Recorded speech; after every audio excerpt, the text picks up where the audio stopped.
पृथ्वी पर एशिया महाद्वीप के दक्षिण में स्थित है एक अद्भुत देश, भारत।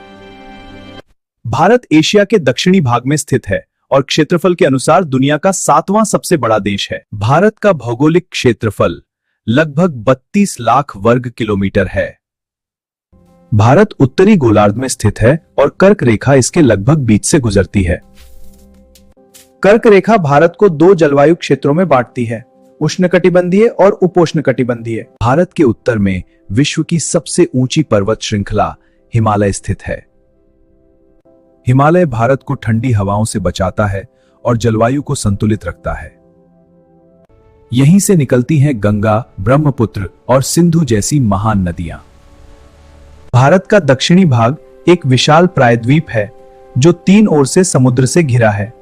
पश्चिम में अरब सागर और पूर्व में बंगाल की खाड़ी भारत की सीमाएं बनाते हैं।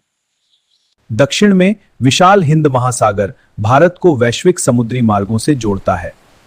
भारत की सीमाएं कई देशों से मिलती हैं, जो इसकी रणनीतिक स्थिति को महत्वपूर्ण बनाती हैं। पश्चिम में पाकिस्तान और अफगानिस्तान भारत के पड़ोसी देश हैं।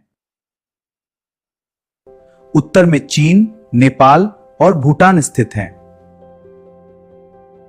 पूर्व में बांग्लादेश और म्यांमार भारत से जुड़े हुए हैं।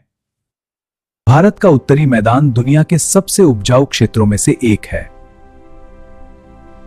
पश्चिम में थार का विशाल रेगिस्तान स्थित है। मध्य भारत में दक्कन का पठार फैला हुआ है।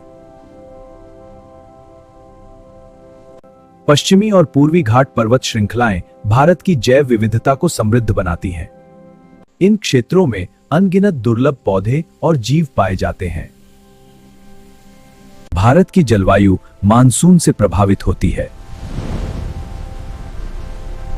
हर साल मानसून देश की खेती और अर्थव्यवस्था को जीवन देता है। भारत की नदियां न केवल पानी देती हैं, बल्कि सभ्यता को भी जन्म देती हैं। कई प्राचीन शहर नदियों के किनारे बसे हैं। भारत की भौगोलिक स्थिति इसे वैश्विक व्यापार का महत्वपूर्ण केंद्र बनाती है। प्राचीन काल से ही भारत समुद्री व्यापार के लिए प्रसिद्ध रहा है। आज भी भारत एशिया और दुनिया के बीच एक महत्वपूर्ण कड़ी है। प्रकृति, पर्वत, नदियां और समुद्र भारत को अनोखा बनाते हैं। यही भौगोलिक विविधता भारत की ताकत है।